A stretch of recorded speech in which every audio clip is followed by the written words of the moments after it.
Thank you again, and good afternoon again. And things have just been going swimmingly so far, so hopefully we'll have no technological breakdowns now, and no big, huge fights or anything, except for good fights.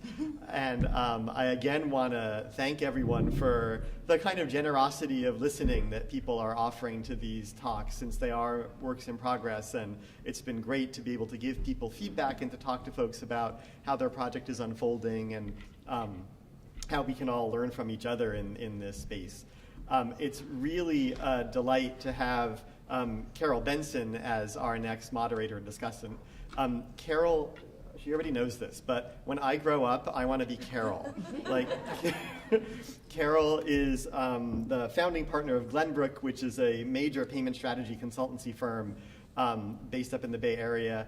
I participated with some of my colleagues in one of Glenbrook's boot camps, which basically is a 2 or 3 day intense session on everything having to do with the payments industry, and it was just stunning. And I will say, just as a bit of context for those who don't know, when people like me started getting interested in mobile money and started looking at things like M-Peso or Gcash in the Philippines, we really were coming at this from the point of view of the mobile being a new channel for banking. I mean, that was kind of a lot of our initial thinking.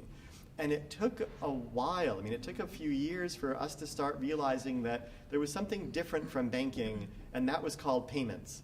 And payments was about sort of the transit and transfer of value that involves a whole set of infrastructures and regulations and law that really, touch on banking but aren't the core of banking. And that was a real kind of consciousness awareness raising kind of thing for us, as well as, impressed upon me and others at the foundation and academia of the importance of really trying to get our heads around what payments are. This is the woman who will tell us what payments are. And like I said, a real inspiration. So, Carol. Thank you, Bill. It's delightful to be here. And Bill, I think we're going to end up having to trade, because when I get a chance to come and be at a day like this, I realize that in my next life I'm going into academics. So we'll have to do a swap. I wanted to say one other introductory comment, which is I spend most of my professional life dealing with institutions, companies, networks, banks, companies that are trying to make money in the payments industry. And it's a little shocking how few of them, I think, really understand the human dynamics that are involved in payments and the management of money. And when I listen to the sessions today, it seems like that's really what you're talking about here, and what all of us on the business side of payments need to spend more time thinking about. I certainly think that our panel today is mostly going to be talking about those issues.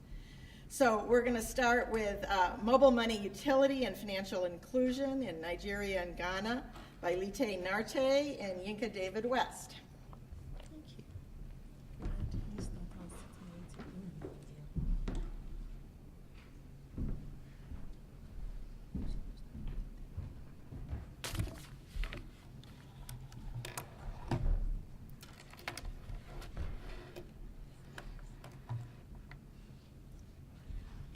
Good afternoon. Thank you all for being here. In the session before, the first speaker made a comment about, the after lunch stupor. But now I'm going to make the comment about, there's nothing like being in this session that is between a set of academics and their alcohol. So we're going to go through this quite quickly. So Bill started this morning, and he said, that we're going to have a common set of questions, the role of banking upon the poor. He's brought in, the question of banking and the idea of payments here. And Carol has just spoken to you about the human factors. And one thing that Bill did say this morning was that it's interdisciplinary, and that's why we all hear from different areas. He mentioned like 9 different groupings and did not include the business school. So we are the business side. And we're here the idea here is, of course, that, mobile money, banking, payments, it's all about business. And it's important for businesses to really come on board and understand that there are win-wins for them and also win-wins for those who we seek to transform the lives of. Anyway, so the big question, and from the outset, the idea of mobile money was, that technological transformation or technological innovations can transform lives of those at the bottom of the pyramid. But here, the key question that we're exploring is utility. And the thing here is that for this innovation or for some social technology or social innovation to actually change the lives of the poor must understand it and adopt it and actually use it for it to be able to transform their lives. And unlike the issue with, Ford when he rolled out his Model T, he's famously said, he's apparently famously said to have said, if we build it, they will come. But we're finding that there's quite a low level of adoption, and we wanted to understand the utility, that if we're bringing something out for the poor, how do the poor see it? How do the poor use it? How can we improve it for them? And so, by the way, I'm Lita, and this is Yinka, and our third author is happily sitting in Nigeria watching this from far away. So I've given a broad outline, but I'll just speak about the objectives, the methodology, and we'll hand over to Yinka to explore the preliminary findings. So the objectives, as I've outlined already, is, we're looking at applications. How are the unbanked poor actually using mobile money? What are the innovations? Are there any ways that they're using it that we haven't really foreseen? And Bill mentioned it this morning that, maybe it's these unidentified uses that may be really exciting.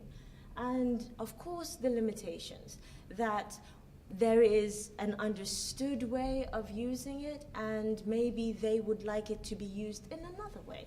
And so that was the idea behind this project, this proposal, actually. Anyway, so the methodology that we're using is mixed methods. And of course, mixed methods, we are using desk research. There's a large body of literature out there. But also, in the context of where we're studying, we also did several interviews. I'll tell you a bit more about those. Focus groups in the two countries, and a large empirical survey. This is where the economists, we expect you to appreciate this, that it's a large empirical study because we want to have empirical findings with empirical statistical significance that really speaks to this phenomenon. So we've actually already completed our surveys in two countries, 2250 each for a grand total of 4,500 surveys. They've been imported, but we're yet to really delve into it and begin the analysis. Our population is poor urban dwellers. We capped it off at $200 a month in local currency equivalent. And the locations, Accra and Lagos. So these are just some of the pictures, and of course, for those who are unfamiliar, this is Nigeria, and this is Ghana, and we actually chose the two countries, not that we're both from, I'm from Ghana, Yinka's from Nigeria, but also due to the fact that West Africa has 3 Anglophone countries, Ghana, Nigeria, and Liberia, and Liberia coming out of a different political environment. We thought we'd start off with Ghana and Nigeria. Anyway, so these are some of just a quick overview of some of the places in Lagos. And Accra, our lead, one of our key research assistants who was helping us, actually, at the end of one day, had driven 80 kilometers around Accra, picking up all of the surveys from our survey teams on the ground. So our focus groups, These are just some of the pictures. As I said, 100 urban dwellers, and these included traders, dressmakers, hairdressers, barbers. So all of those where they're unlikely to have gone to secondary school, if you will. And these are, of course, the people that we expect mobile money will be able to transform the lives of these people. Also, the surveys. So what is very important here is coming from these two countries, we used our local knowledge in the actual setup of the survey. And Bill mentioned today that, of course, it's important to do research that is considered to have been vetted, if you will, or of high quality. And so one of the things that we used, instead of just going out into the field and handing out surveys, again, to those who are poorer, those who may be less literate, we actually used university students. So we trained a set of students, 33 in total, in both of the countries. There were 13 in Ghana and 20 in Nigeria. And these students, after training them, were sent out into the marketplaces to actually interview and speak with all of these individual people and write down the surveys themselves. And this really has helped with the data being cleaner, the data being more usable with fewer errors. And the data that we gathered, so demographic data, age, occupation, how much they earn when they were willing to give us that direct figure. Also, the use of mobile phones. We were having a conversation at lunch today about the fact that when you go to Ghana and Nigeria, everybody has at least 3 phones because the telcos, how can I say this? Their services differ in quality, and so therefore if one is not working, it's nice to have a different phone so that somebody can still reach you. So we tracked that. Also, mobile money. If mobile money is an innovation for us, then also the question of how are they using the local savings, which in Ghana we call susu savings, and so wanted to explore that. Also, after speaking with some of the telcos, one of the questions was an issue of trust, that really it may be that people don't seem to trust the telcos, and so we asked them in the survey as well questions of trust of their local susu providers, the banks and the telcos, and whether they have a bank account. Of course, the whole idea is that mobile money is for those who don't have bank accounts, but what we seem to have found is that people, you have a bank account, but they don't use it, or they use it once a month, and so therefore those are non-bank account users. And of course, how they use the mobile money, questions of how they use mobile money were asked, open questions on the survey. So right now we have we want to do a large empirical study. As I said, we've gathered all of the data, and we're in the midst of cleaning right now. So I'm going to hand it over to Yinka to tell us about the findings. Thank you, Lite. Now, Lite asked the question, how are the unbanked poor using mobile money? And I guess I'm supposed to answer that. And I think the answer is sort of obvious in that they're not. But what we'll share with you generally is what is really happening in the mobile money industry, both in Nigeria and in Ghana. So I'll start off with the applications. The banks are very proud in what they're doing with mobile money. However, you find out that these things they're doing are not different to any other payment system or payment service. So from the everyday mobile money user, the poor unbanked users, what they're looking for is everyday services. Utility services like paying for general transportation, buying things in the open markets, but that's not really the target focus of the bank. So you realize that there's a disparity in what mobile money is doing currently and what the users want it to do for them. Both in Nigeria and Ghana, we have different regulatory models, and I think in other countries that use mobile money, they mainly have a telco-led regulatory model. In Nigeria, we have 3 regulatory models that are being proposed. The first one is the bank focus, where the banks are the licensed users of mobile money.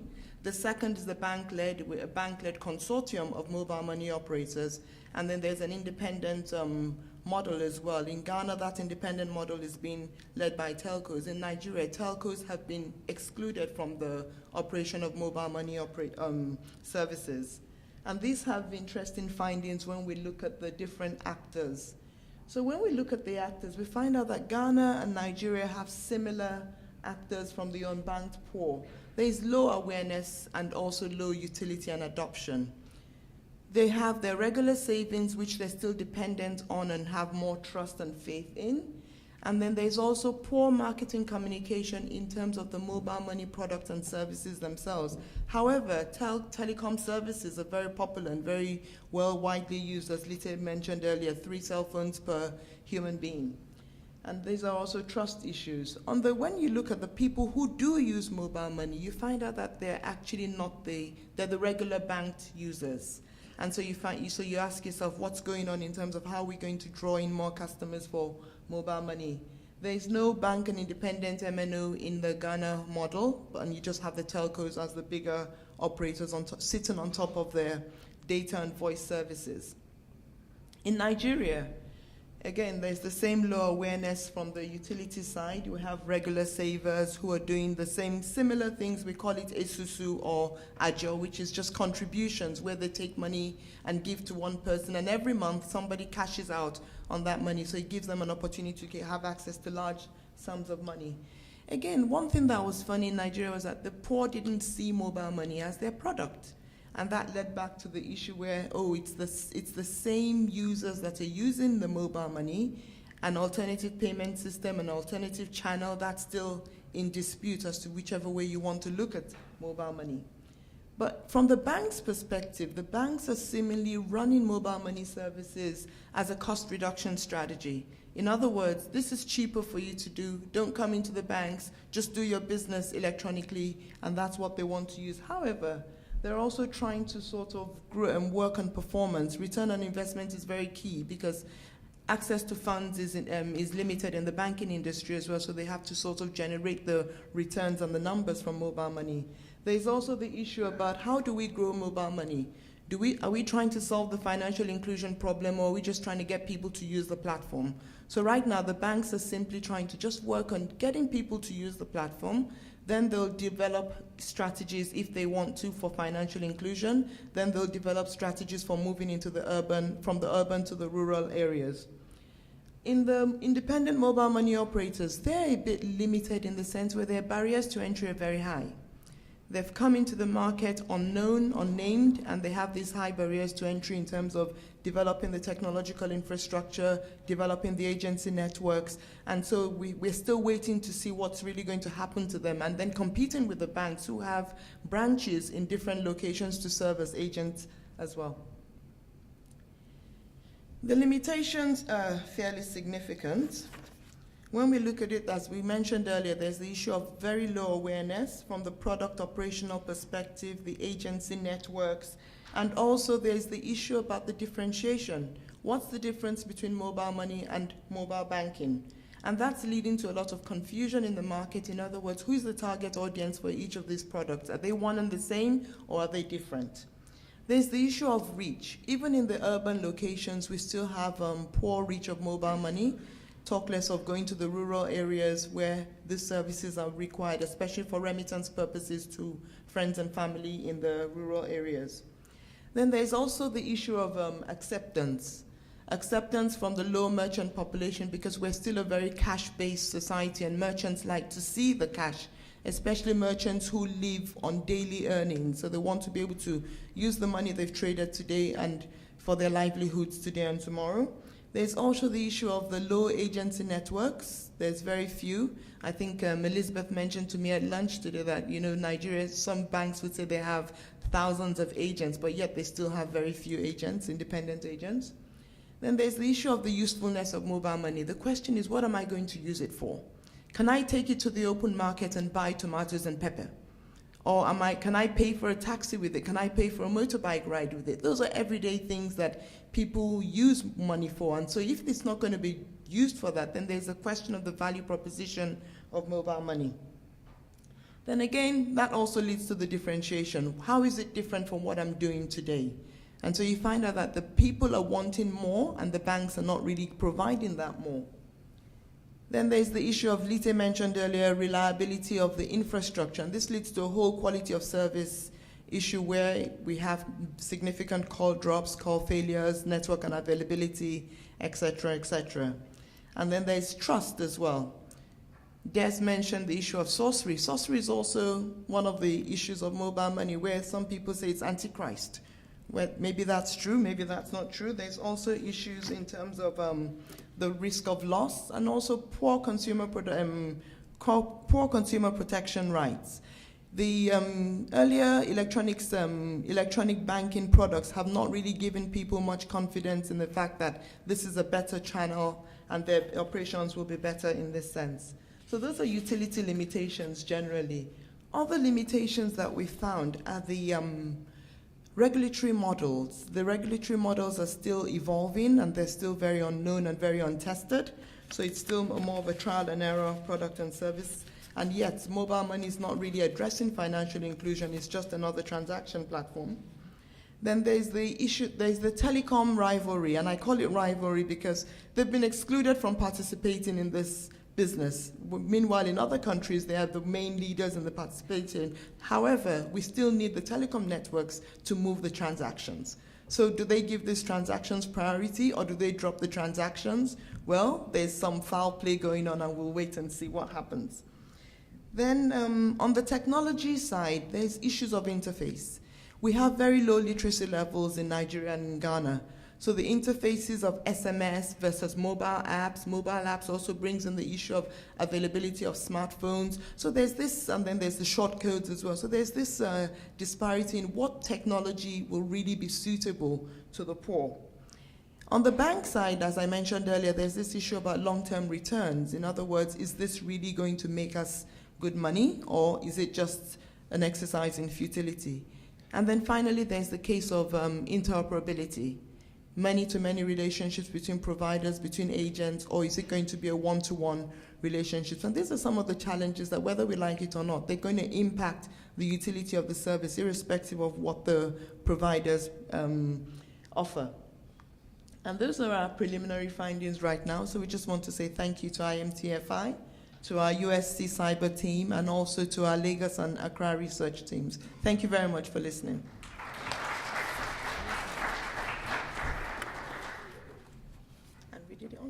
Okay, great. Thank you very much. So next we're going to go to the Philippines. Irwin Alampi? Did I say Pi? I said it right. Okay.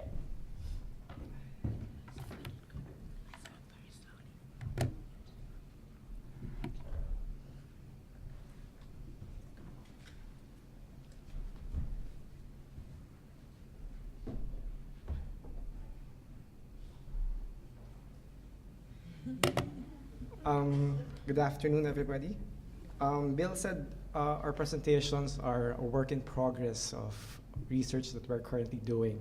So if I'm going to summarize where we are right now, I'd like to say it in 2 words. It's disappointed, but hopeful. And I'll tell you a little bit of why I'm a bit disappointed. I suppose a lot of you have sort of like developed a research proposal, and after it's been granted, right in the middle of the field, when you start it, you realize you've conceptualized everything incorrectly. So that's exactly what happened to us. I started off from an article in CGAP where they said, in the Philippines, GCash is implementing the CCT program. It serves 300,000 people and delivers 1 billion pesos annually. And that's where I started. And I had this idea that people were getting mobile money or GCash into their mobiles, and I wanted to see what's the impact of that. And I guess the other lesson here is that I'm also hopeful because this is exactly the reason why you do independent evaluations of projects. And that's to validate whether such statements are true. So I'll give a brief history of what the project is about. Conditional cash transfers is the in thing in development today. It's being done in Brazil. It's being done, I think, in Peru, in Latin America, and the Philippines also has been doing it. So it's a global trend in the world, and in the Philippines, there's a dramatic trend increase in conditional cash transfers. So conditional cash transfers are targeted to the very poor, and by design, it's supposed to be given to women, okay? Because supposedly development is better if it's the women who handle that aspect in the family. So if you'll see from 2010, it started off with 1 million beneficiaries. By 2014, they foresee around 4 million beneficiaries. And the value has increased by 3,300% in 5 years. And by the way, I'm from public administration. It was, Bill, I think, forgot that as well. But that's the interesting thing. You have practically 33 or 34 billion pesos in theory that has to be transferred or delivered to the very poor, which is exactly what IMTFI is very interested in. And of course, with such growth in distribution, the question is, how are you going to deliver that amount of money? And of course, mobile money would seem to be like a very viable avenue. So this is a picture of how conditional cash transfers are literally done. Okay, you'll see the thousands of beneficiaries lining up to get money. And imagine how to do that every month or every 2 months to all those millions of people. Okay, I don't know if you see it below, but in 2008, it was all manually delivered. And then over the years, there's a portion that is delivered through GCash or GRemit, which is the remittance service of GXI or Globe. Right now, it only serves 12% of beneficiaries, but this peaked to 29% in 2011. Okay, so the question is, would it be better? Would it be more efficient? Would it be more secure to use this available network? Would government be able to deliver conditional cash transfers using mobile money? Okay, so that was my initial research interest. So before it was done quarterly, and then now they're doing it bi-monthly. Around 500 pesos is given per family, plus 300 pesos per child, which ranges from 1,600 to 2,800. Bi-monthly, each participant would get that. Okay, if done monthly, it would range from 800 to 1,400. Ideally, they'd want to do it monthly, but of course, operational costs of doing it manually is very high. Imagine delivering all those money literally by helicopter, by train, or by boat, or what have you. These are the different models by which or conduits by which they deliver the money. Okay, they say at least 60% you could actually go through banks. Okay, and then the problematic area is the 40%. You could also go through the postal service, and then over the years, GCash or GRemit, the price of the GRemit charges has gone down. Okay, but a large part of that is because they really don't know how much their operations are. Okay, the only reason it has gone down because it's over the years they started opening up the opportunity to other bidders, such that the bid has gone down to 42 pesos per beneficiary. So in theory, if you have, say, 1 million beneficiaries, that's an opportunity for a provider to get 42 million or bi-monthly, or per month, if you have you. Okay? So here, the threshold is 42 pesos right now. So the reason they hooked onto GRemit is, of course, very pragmatic. Government cannot do this. I mean, this is operationally difficult to do. So if somebody is there already, then we'll use them. The perceived cost savings of having a partner is also there. And then it's logistically easier to partner up with other groups. So what we did was we first interviewed the implementer. DSWD is the Department of Social Welfare and Development. So they're the ones who find the beneficiaries, who target the beneficiaries, and they're the ones who identify them.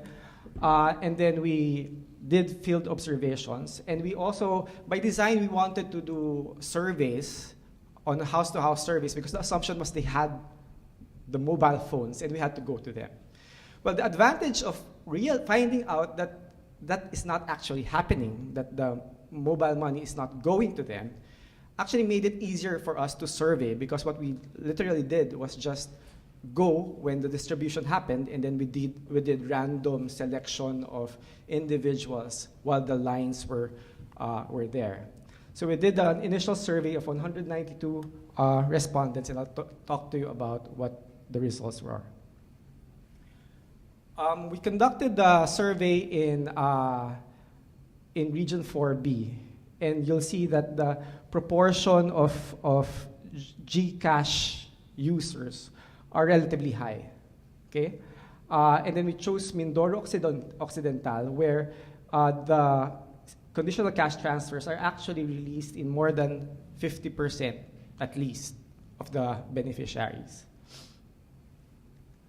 Okay, and then in San Jose, which is the particular municipality we went to, it's also around 50%. So it's easy to find beneficiaries who are getting the transfers through the partner GRemit.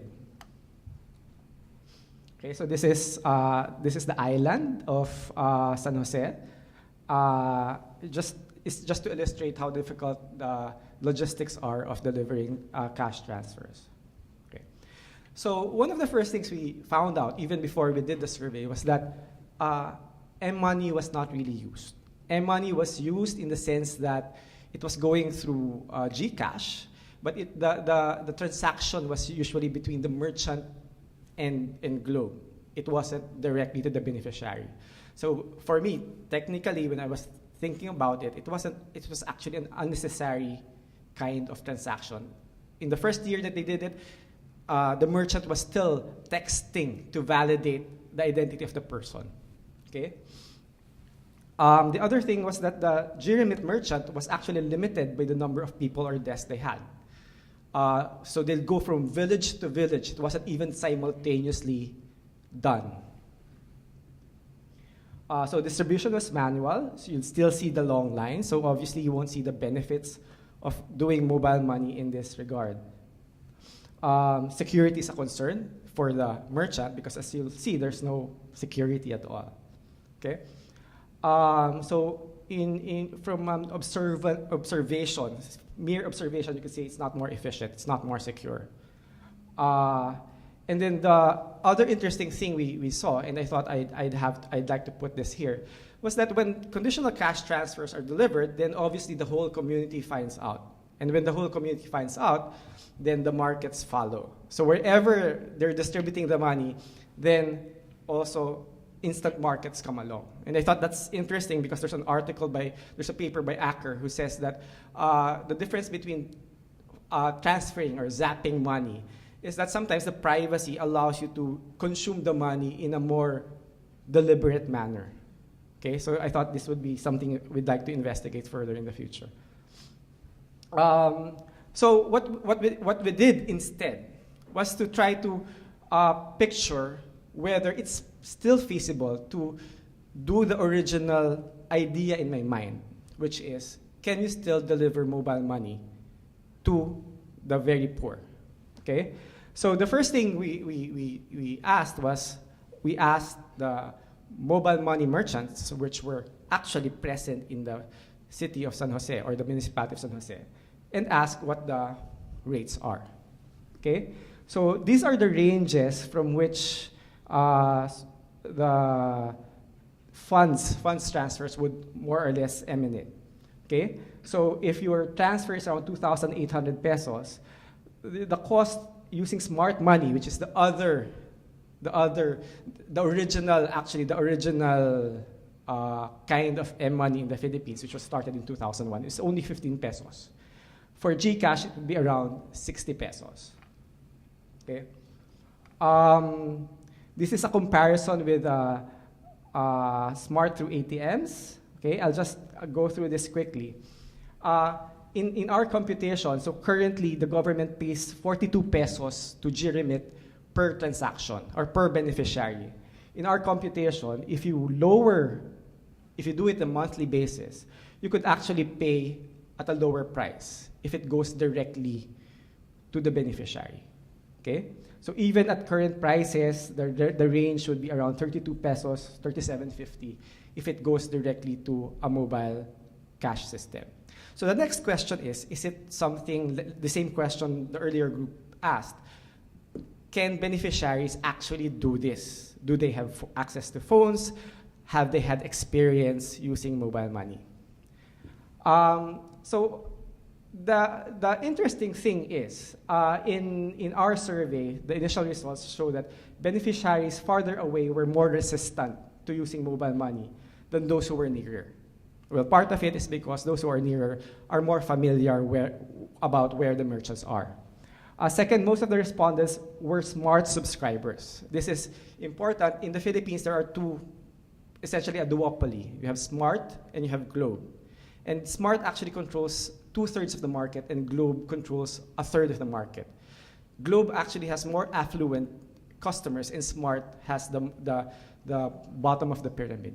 So even just from that cursory data, you would think that the more logical partner would be Smart, and that was validated in the survey. Okay? Many were more familiar with the Smart Padala centers than the GCash centers, and those who have had previous experience using Smart Money were more likely to report interest using this option. Okay? So I applied the stages of access by Van Dyke. So 71% were interested or willing to receive CCT through their mobiles. In terms of access to phones, 49% have a cell phone. 90% of those who have a cell phone are subscribed to Smart, okay, and not Globe. In terms of skills, 34% know how to receive money using a cell phone. Even some of them don't have a cell phone, and what they have is essentially a SIM card. And then in terms of usage, actually 33% have used Smart Money, which to me is actually quite a lot, surprisingly. Okay, and these are the bottom of the poor. So in terms of usage and experience, I think the Philippines is quite ahead compared to many countries. And part of that is because we have such a large diaspora population, and there's also large internal migration, and this fuels this remittance transactions. So to summarize, ownership of a cell phone was not statistically significant as to whether they were interested in M-Money. Pre-existing knowledge to use M-Money was statistically significant to willingness to use this as a conduit for conditional cash transfers. Those who know were more willing. Distance to known redemption or merchants of M-Money was also statistically significant to willingness. Those closer who were more willing. And then in actual implementation of the model, we realized benefits were not apparent. It was not more efficient. It was not more secure, meaning using it through the merchants alone. Actual overhead cost was not yet known, and that was actually the reason why GRemit is still... I'll go back to my disappointment. Actually, before disappointment, I was actually panicked. Because when we were starting, we said, well, we're not actually using GCash anymore. That was around June. But they said, but wait a little because we might come back to it. Because apparently, before June, Globe lost the bid. So it was a pawn shop which won, a pawn shop network. They bid at 42. The next round of bidding, the pawn shop didn't bid anymore, and by default, Globe won at the same price that the pawn shop originally priced it. But the reason the pawn shop wasn't bidding was because they weren't actually sure if they were making money out of the rate at 42 pesos. Okay, and then the other aspect of my findings is the feasibility of using mobile money. So the projected cost of using Smart Money or GCash can be potentially lower, especially for smaller and more frequent cash transfers, which is actually what the government wants to do. And then Smart would be a more technically feasible alternative should direct transfers to cell phones are considered, largely because all, if not most of the beneficiaries are actually smart subscribers. And second, there are more smart money facilities and merchants in the places that we've surveyed. So thank you very much, and if you have any questions, I'd be happy to answer them later. Thank you.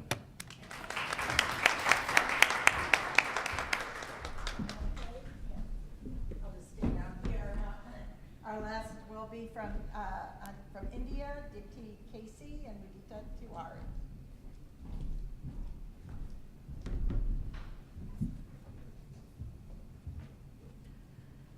Good afternoon, everybody. And good news is this is the last presentation before alcohol. So please bear us for another 15 minutes. My name is Dipti Casey, and this is my research partner, Mudita Tiwari. And our research focused on understanding the movement of cash of the privately led enterprises in one slum in India, and just to understand the scope of e-payment in that particular slum.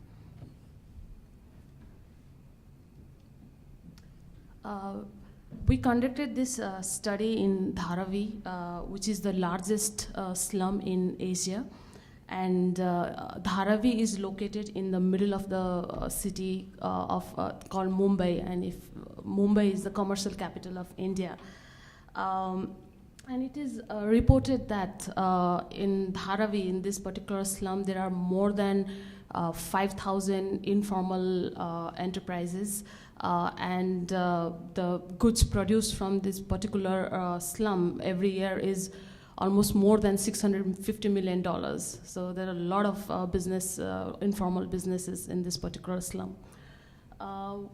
We focused only on 3 industries, and also I would like to mention that this was a very difficult location to conduct any kind of study, because there are a lot of not only informal business but also illegal activities going on. So what Mudita and I did is, like, for each industry type we spent like almost 10 to 12 days going back to the same entrepreneur, business owner again and again.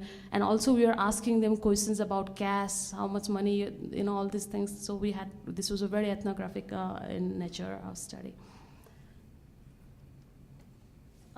Overall objective of the study, we want to understand the existing financial transaction for these 3 industry types, and also to determine the social, cultural, and business factors that influence the decision for using cash or e-payment system. And more important, to understand the scope of e-payment, because there are a lot of informal businesses and a lot of large volume of cash transactions going on. So we want to understand if there is any scope for e-transaction in this slum. Our first enterprise was leather business. It's a very largest and most lucrative enterprise in Dharavi. We spent time with 18 entrepreneurs from the industry, and the reported transaction for 1 month prior to our study is around $750, and we think it's an underreported number. It's much more than $750, but that is what was reported. And all of these business owners had mobile phones, they had bank accounts, and also state-issued ID. The second enterprise, we focused on small, kirana shops as well as medium-sized retailers. We interviewed around 52 business owners, and the transaction, the 1 month prior to our study, the reported transaction, the volume of transaction is around $1,000. Again, most of them had mobile phones, bank accounts, and state issues ID. We also found, when we entered Dharavi, we found these women-led enterprises, whole industry run by women, and we really wanted to understand their business, and especially it was women were running this particular industry. And we interviewed 25 women, and the transaction was around $600 per month. Again, all of them had bank accounts, state issues ID, and also they had mobile phones. Despite having bank accounts and obviously $600, $1,000, that's a lot of money. And we asked them, like, what mode of transaction they use, and most of them, they said they use cash transaction, especially when they are dealing with customers.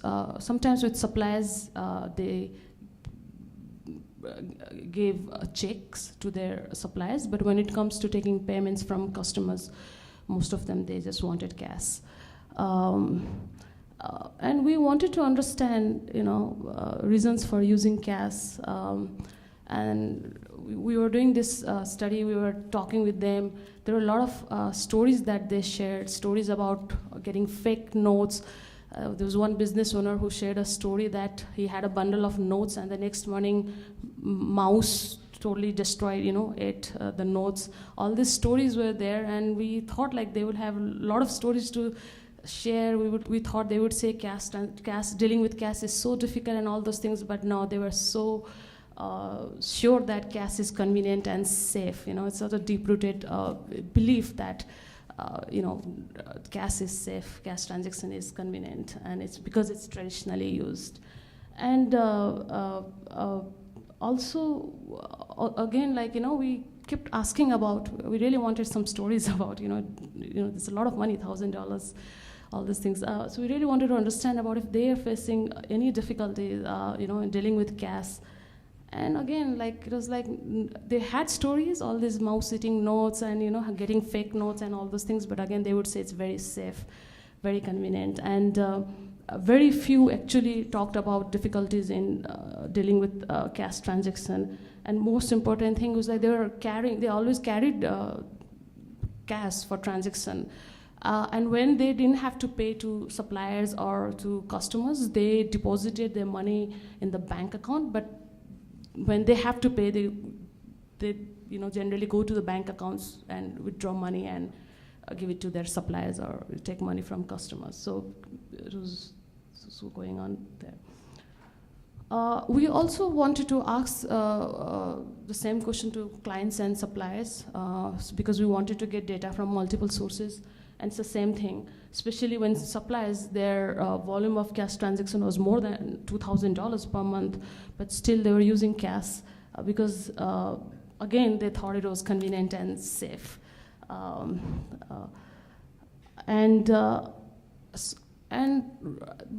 it is not that in Dharavi, access to finance is an issue. We heard some stories that commercial banks try to enter this market, but somehow I think it was not profitable and they just left. But there's one particular local bank branch that we found in Dharavi, and we did a detailed case study of this particular bank, why this bank is so popular amongst the slum dwellers in Dharavi. And we found that this particular bank had this very client-centric approach. And when we say client-centric, they were open at midnights, open on Sundays also, so these business owners could go to the bank anytime. And more important, they were allowing large cash withdrawals every day. And also, obviously, State Bank of India it's a government bank, and it's a very well-reputed bank. And there was only 2 bank branches we saw in our study area. And also we found some banking agents, mostly they were targeting migrants, and their marketing strategy was mostly relying on the word of mouth things. So this is, I'll just hand over to Mudita.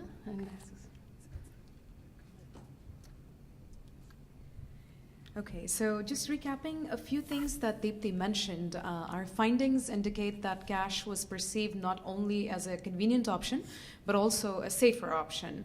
And the reasons for that were plenty. The business owners had a strong preference for cash, and we feel that is because cash has been traditionally moving in Dharavi through the years. Not only that, we found that the business owners save on taxation through these undocumented transactions. They do not want their cash transactions to come in the purview of the formal institutions and the banks. So they just sort of stay away from the banks for their business transactions. The other thing we found is that There was a general mistrust of the banks, the agents, and even the e-payment systems, ATM cards, debit cards, credit cards, and so on. Despite these findings, one thing that we noticed, as Deepthi was mentioning, is that a majority of our clients had bank accounts. A lot of young business owners were already using mobile banking services. So it's not like they didn't have an idea or they weren't using these services for their personal use. They just didn't want to use it for business. In addition, physical access to financial institutions didn't seem like a problem. There were ATMs, there were agents, there were also bank locations in the study area. So basically, we kept wondering, what is it that's an impediment to mobile banking services when, there seems to be an avenue here? A majority of our respondents indicated that lack of information, similar to, I guess, what you found in your study as well. Lack of information was constantly stated as an issue. Not only lack of information about banking services, but obviously the more, the newer technologies, mobile services, internet services, banking services, and so on. And the community also indicated a need for such information for their own well-being, financial well-being in future. So basically, we realized that not only is there scope for mobile services, there's also a need for it possibly in the community. And lack of information seemed like a significant impediment. So armed with this information, we went back to the drawing board and we decided that let's test out a pilot of a financial tool. And the idea behind this financial tool was to give basic information to our respondents. So as Deepthi was mentioning, we kept going back several times. So we took this financial tool. It was developed on a tablet. We sort of did it together. It was very basic, and the idea was to talk about basic financial services and products that are available, savings accounts, mobile banking services, internet banking, and things like that. And we tested it, as you can see, with our clients. So the feedback that we got is that the content was well received, but the context was a bit lacking. Clients said that they needed stories that were more relatable, characters that they could relate to, context that was more specific to their situations, and local language. So again, we went back to the drawing board. This time we partnered with a local animation partner, Neeti Solutions. They're based out of Mumbai. And actually the guy leading that is an Ashoka fellow, a great person, in fact. So we're teaming with them at the moment, and we're developing an interactive comic book style, glossy pictures to engage the audience. And it's going to be similar stuff where we're talking about basic financial services, internet banking, mobile technology, and so on and so forth. And we're developing 6 such stories, going from simple to more difficult stories. And the idea is to test them out. And we're currently sort of in the process of developing them. Extensive piloting has already taken place. I want to share one such story with you, and we'll be very happy to receive feedback. This is the first of the 6. And we're introducing characters that are from Dharavi at the moment, and this story can be adapted to any context. The idea is that any NGO partner, any practitioner should be able to pick this up, just change the words or the verbiage can just sort of be translated to the local language context and applied there. And I wanted to add that some of the materials used in these stories is also influenced by our impact evaluation studies that we conducted in other parts of India earlier, in Uttar Pradesh and Bihar, with our partners ECHO and FINO. So we used all of this contextual knowledge to develop these stories. So here we introduce you to 2 characters, Ramu and Shamlal, who are working to what you saw was the leather factory. And they unfortunately succumbed to an accident. And both land up in the hospital. Now, we use this story because as I'm sure a lot of you know that health shock ends up being a significant financial shock for a lot of poor. And it is a common story that was shared by a majority of our respondents. So they quickly related to this story. And they both land up in the hospital. They cannot work for a month. One of the friends has been saving and the other one hasn't. And so, And so they discuss how is it that we're going to pay for our illness. And one of the friends goes on to tell, I have been cutting back on my non-essential expenses.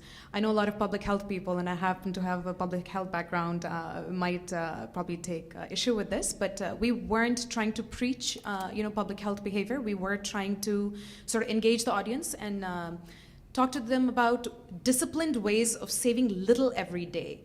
Because I think that was the biggest issue that we noticed, that people just felt that just saving lots of money is just too big a thing. It's easier taking a loan. And so we wanted to show them simple behavioral ways to save little every day and hopefully build something for themselves for future. So here Ramu talks about how he's able to save little every day and as a result doesn't have to take a loan. So each story ends with lessons learned and a question answer session, which essentially reiterates the findings of the story. And so we do this for 6 stories. We have some stories with us. We printed them out in case you would like to take a look. But that's sort of the idea. So the next steps is that, of course, we finish the 6 stories that we have, but we also want to develop these for context. We were just talking about how context is so important. When we take this story to women, somehow it doesn't sink in just as well as we would like it to, because they have their own sets of problems when they're trying to save money. So we're developing a separate set of stories for women. We also want to target the more financially advanced users, talking to them about complex products such as pensions, insurance, and things like that. In addition, we're trying to raise funds for a 3D app or a mobile app. And the reason for that is a majority of our clients use mobile phones. They're quite savvy. A lot of young business owners are already conducting mobile banking on phones. So we'd like to develop an app that can be easily downloaded on a mobile phone and can be watched by anybody and everybody. We understand that not all of our clients might be literate, so it makes sense to probably watch something. It just makes more sense because of the evolving technology. It again is going to be colorful graphics, easy to understand. It can be used by any of the local partners who are interested, NGOs, etc. And we also want to enlist students. There are schools in Dharavi, and the students have a significant impact on the behaviors of their parents. So we want to also enlist schools, distribute our comic books or the apps if they are developed in time. So we're looking forward to your feedback. In case you have any questions for us, please do let us know. And thank you so much.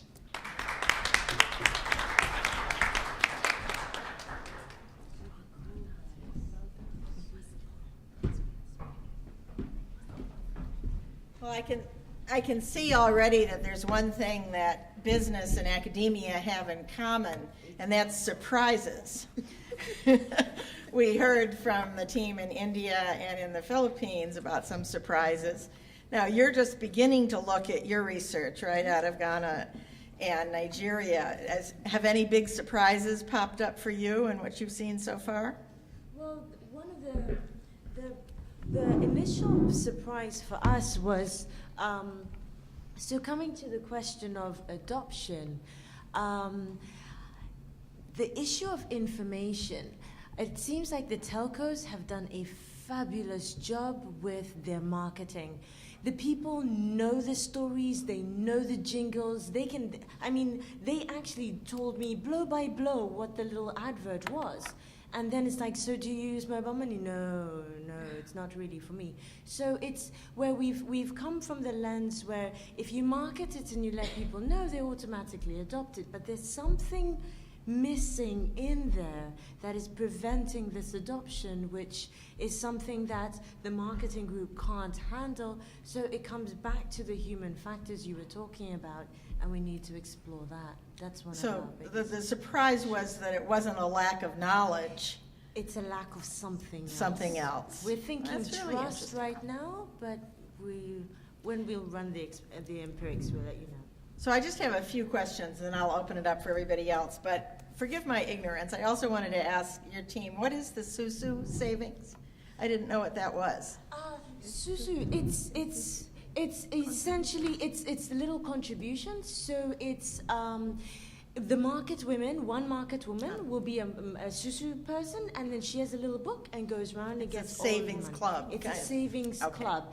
But the thing too is that, so coming to the issue about the cash disappearing and it's still safe, they gave examples of one day the Susu seller's gone. Nobody knows where the Susu person is gone and all the money's gone with them. But is Susu safe? Yes, Susu's still safe. Will you still use Susu? Well, I'll still use Susu. Yeah. Okay, great. Thank you. So in the Philippines, I thought it was just fascinating what you learned, and I did have a question about the economics. You showed the cost, and am I right? You're saying the government was paying those costs that you showed? And my question is, does the end user, did they have to pay anything? Yeah, the cost is shouldered by government. The fee they pay Globe. Mm-hmm.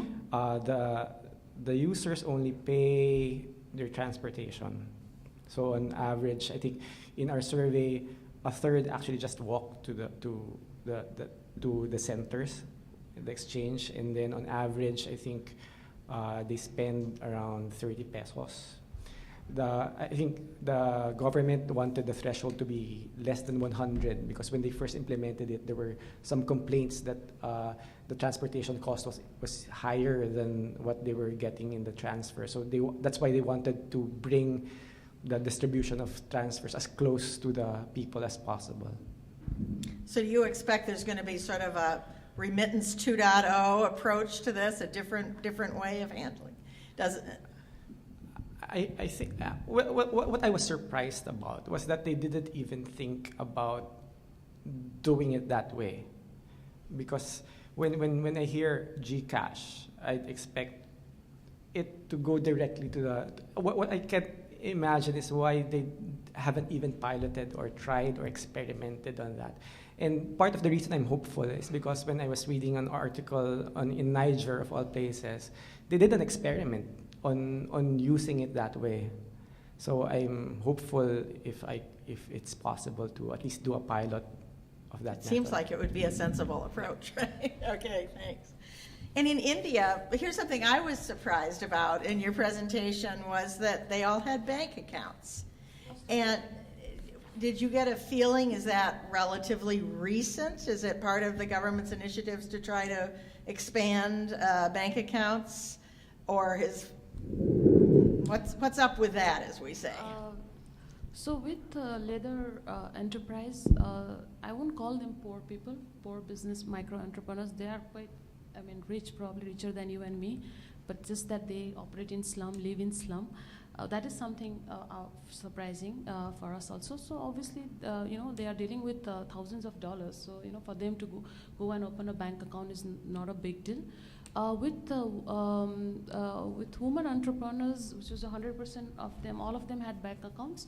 So for this particular entrepreneurs, what they were doing was like they were getting raw materials from one factory, it's a big papad industry. So they made sure that they open bank accounts. That's yeah. So what they had a scheme where they would deposit a 10% or some percentage of their salary to directly to the savings account and 90% cash. Oh.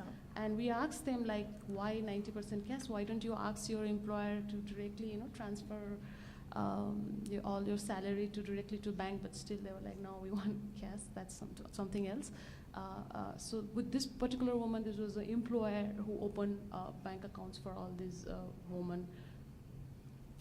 So I guess my other question, the other thing that I thought of when you were talking about your entrepreneurs that you dealt with is one of the humbling lessons we're learning in the United States and other more developed countries with payments is that payments are often, they're sort of disappearing, we're saying, and that what's happening with mobile phones is all about commerce, and the payments are just in the background.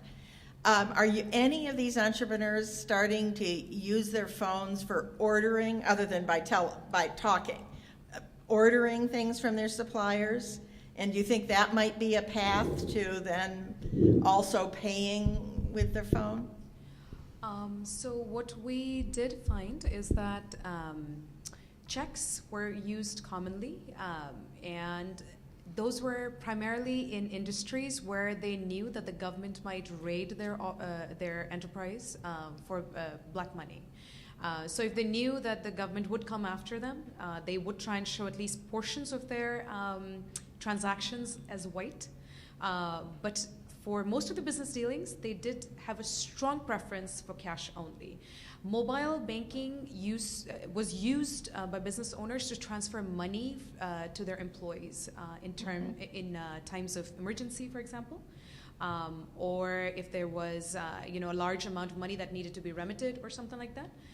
But primarily, they tried to stay away from business banking via mobile services. That's what we found. However, they did say that it is something convenient. That's something that they're looking forward to in future, especially paying out their employees via mobile.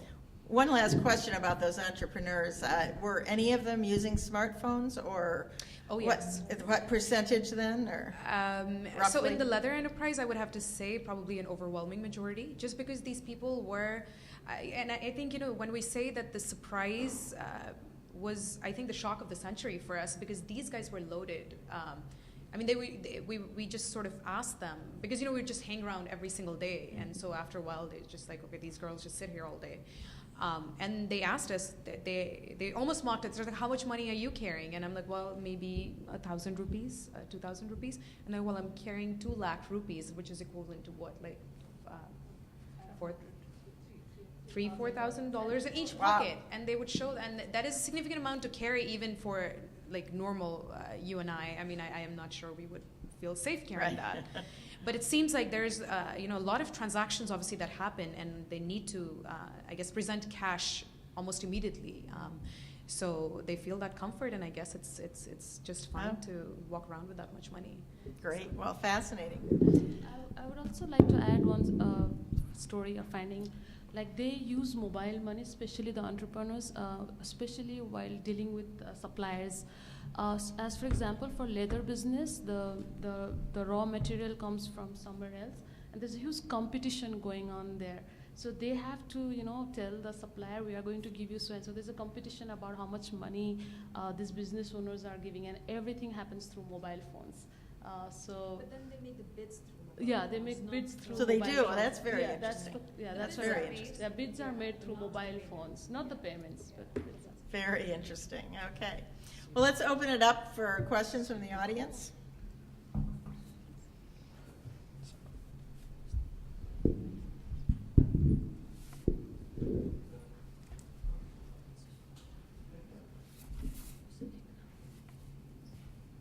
Elizabeth from Mercy Corps. Erwin, question for you. As the people are standing in line for the CCTs, are they doing 100% cash out?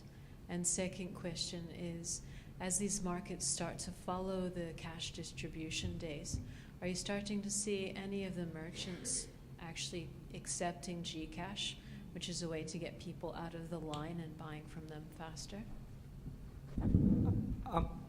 First of all, everything is cash. So before, the model was the merchant would still text Globe, the main office, just to validate the beneficiary. But the beneficiary is actually pre-validated by a social worker. So actually that validation between the merchant and Globe, to my mind, is actually unnecessary. But I think that's just for records keeping between the merchant and Globe. So everybody gets cash. So people don't transact, when the market follows them, they also transact in cash. Okay? And then if the merchant then goes to the next city or the next town to distribute the transfers, the market also follows them where they are. So I thought my interest there is also to see whether people end up buying unnecessary things because, of course, the market is following the cash versus if it's mobile money, the market won't even know that they have money. Okay, thanks. Hi. Vivian Jokoto, Virginia Commonwealth University. My question is for Laiti and Yinka.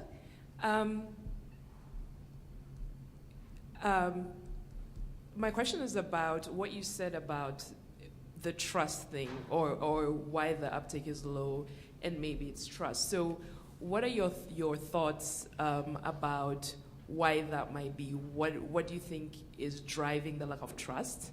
And then the second issue is, do you think that it really is trust that is driving it, or more of a lack of everyday uses of mobile money? So, you know, like what you said of people can't use it to pay for rides and in the market. So if those infrastructures were in place, would people then use it? So kind of, if you build it, they will come from the perspective of, if you convince the business people to use it, then the consumers will actually use it. I think they're sort of related. The trust issue is there because there's a fear of the unknown. And especially when it relates to financial transactions, people have confidence in cash because they can feel it, they can touch it, it's a material being that they see.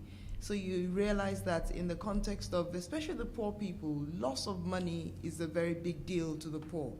You go to an ATM, you want to withdraw money, and the ATM has a no dispense. That might be the person's last money, and then he doesn't have access to it. So it's very difficult to build that trust, especially where systems and infrastructures don't quite work properly.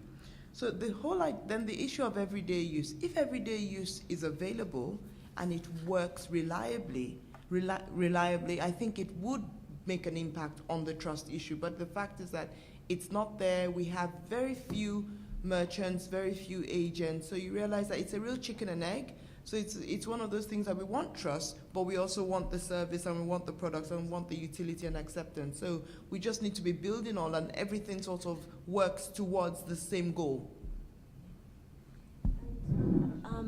Relatedly, I also, so for example, one of the market women that we spoke with, who happened to have, like, she does Facebook and stuff on her phone, which was a surprise.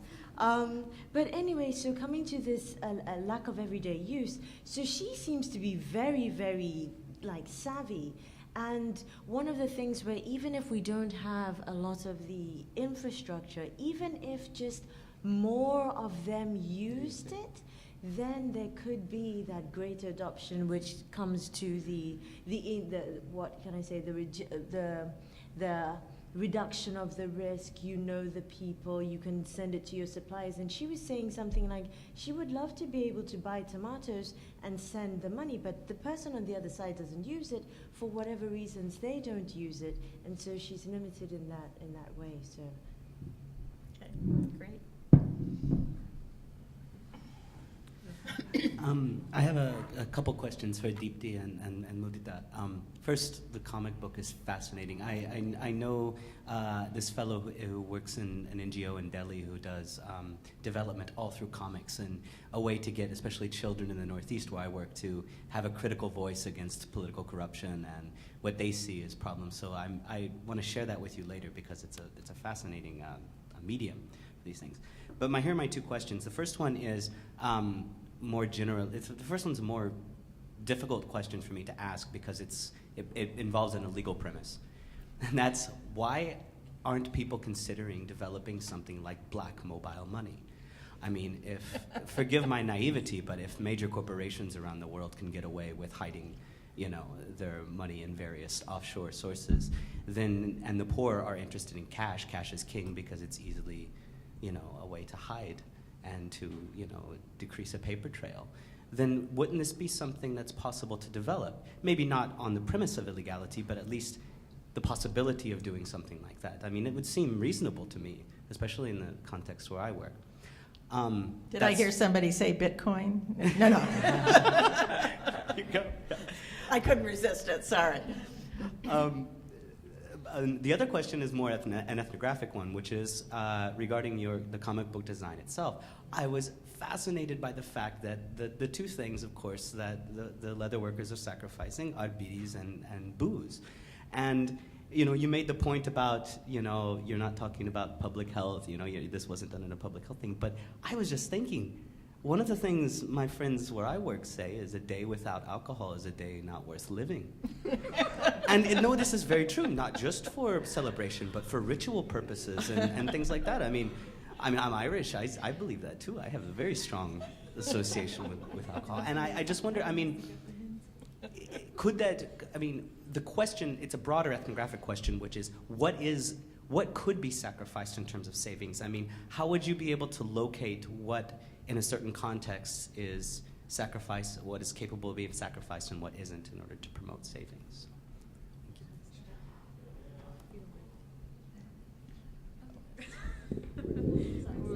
Yeah, hi. I just wanted to add to what you just mentioned, is how do you take care of whether the language, the context in a comic communication is discriminatory or is fairly democratized? Is that a consideration, and how do you kind of take care of it? Sure, so I'll answer and then... So the first question was, why aren't there apps or technologies that are catered towards quote-unquote black money being developed? Now, I'm not entirely sure. I'm sure there's ways to get around that. I'm sure something is happening. For example, the cooperative bank that we just showed briefly, an overwhelming majority of the business owners go to that bank, and that is one of the most thriving banks over there. And I know that they have ways to sort of appease the clients. So, for example, the check limit is probably 50,000 rupees a day, which is $1,000 a day or some US dollars a day. I think they have raised that or managed to raise that through some loopholes. So there's ways to, I guess, accommodate the needs of the business owners. But as far as specific products for black money or to accommodate that are concerned, and I think I would invite Abhishek to talk about that. You probably deal with a lot of these sort of questions and issues. But what we've noticed, at least in Dharavi, what we heard from people is that people just store wads of cash at home, or they end up investing in property or something like that as soon as they get a vast amount of cash. So I don't have a perfect answer to the first question. The second one, I think, is a very difficult one. How do you decide what is it that needs to be sacrificed and what is a non-essential expense? Non-essential expense is very different for each person. And the reason why we say that is we did, so much work in Uttar Pradesh and Bihar where we struggle with the same issue.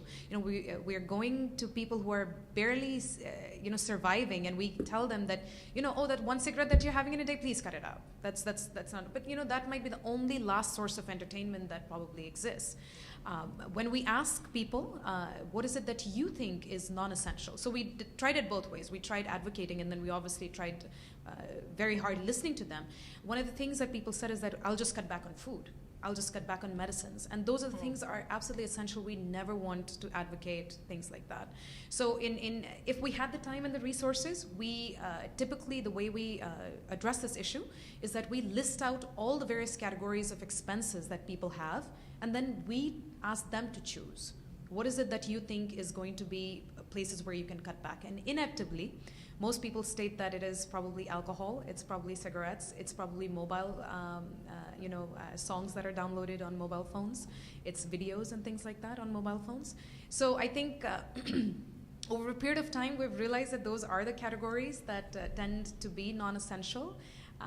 So we've taken the liberty to advocate that for this time around. When we worked in Dharavi, that was an overwhelming response that we got from people as well, that they could potentially cut back in these areas. And then lastly, the use of language. I think that's a very sensitive question. I mean, that's a very sensitive issue. I think you need to be very respectful of the issues that people face. And the one way we do it is, again, establishing that connection with our respondents.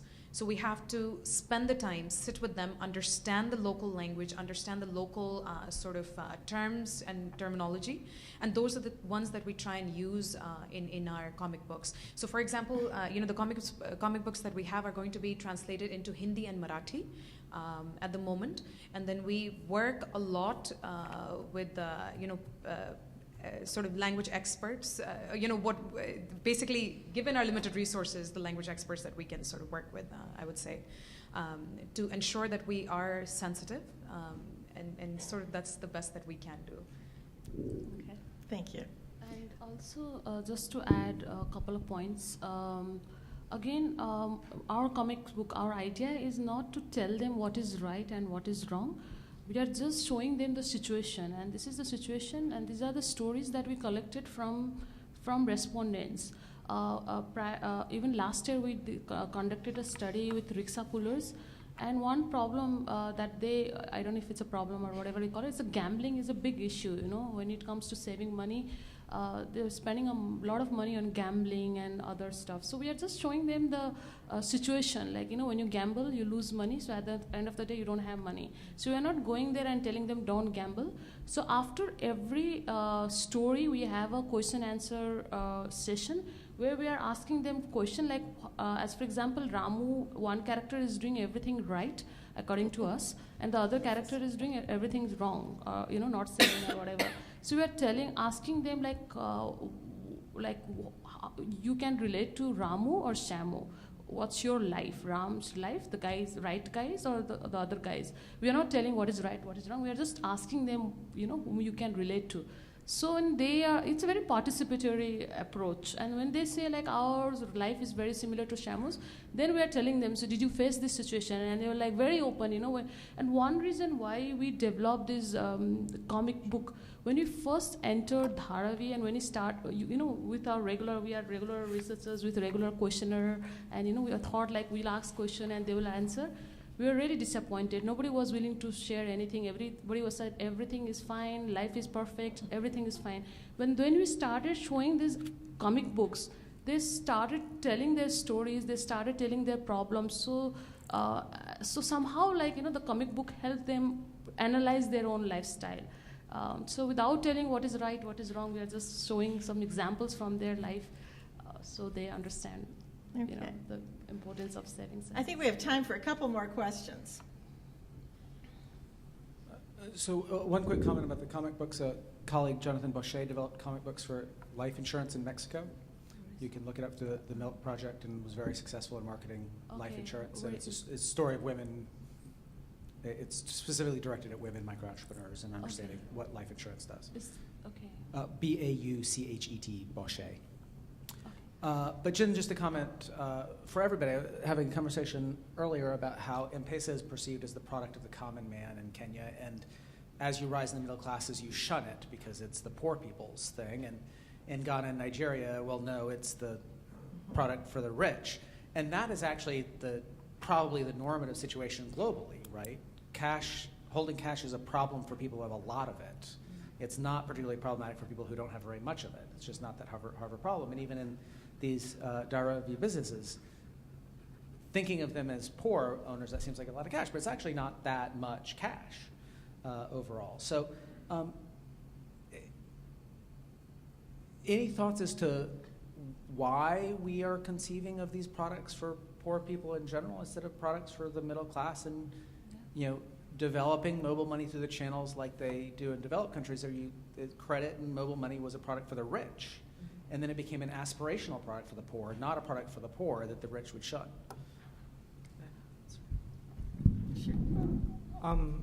In the Philippines, actually, there's a segmentation in terms of the mobile market, and I think there's also a segmentation in terms of the mobile money.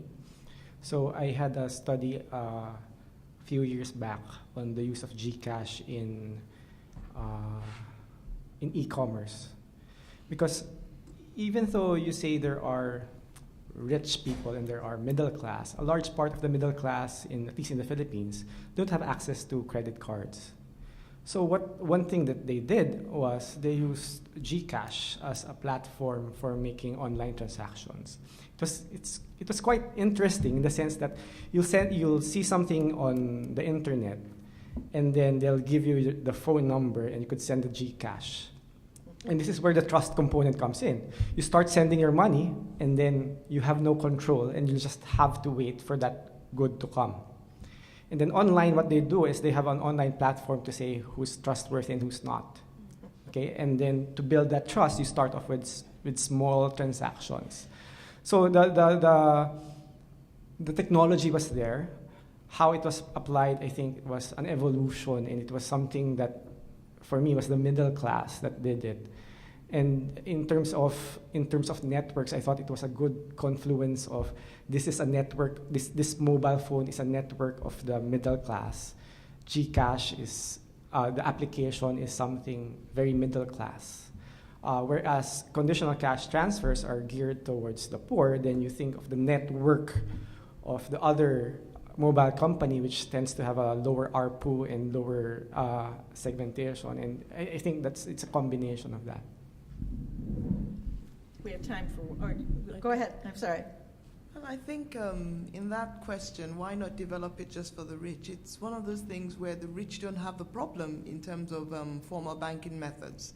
The people we don't know what happens with are the people who are not banked or the informal methods of financial transactions. So you find that that's still a big problem people are trying to solve. In other words, you'd read all the World Bank reports about $2 a day, et cetera, and the level of poverty, but are those figures really accurate if you really don't know what really goes on in the cash-based economies and things like that? So people are trying to sort of say, how can we convert a lot of these unbanked users into the some form of formal sector, at least so there can be the recording of financial transactions. And that's really the motivation for mobile money.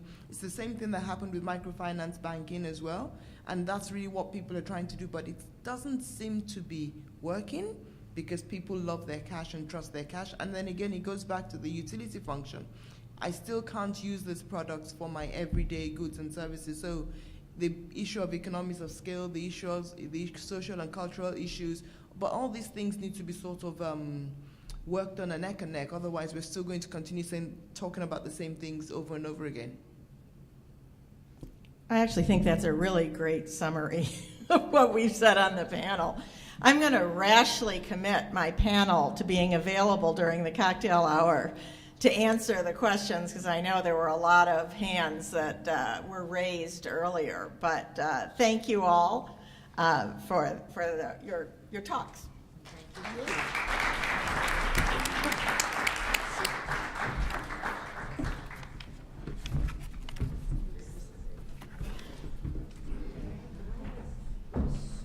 Thank you, Carol. And thank you, panel. And I know there's going to be a lot of discussion at dinner and at our reception. It's really been a fantastic day. I just want to add one little tiny substantive thing, okay?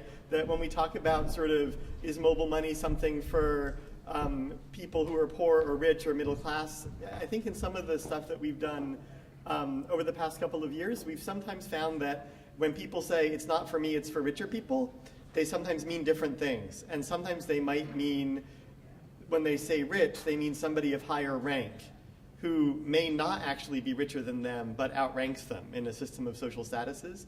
Or another context, when they say rich, what they're really saying is old. And I don't, sort of an elder or someone who is of a sort of more senior status, maybe not a rank status, but one just based on age. And it's been interesting to see that play out in different parts of the world differently. So that was my little Bill's anthro moment.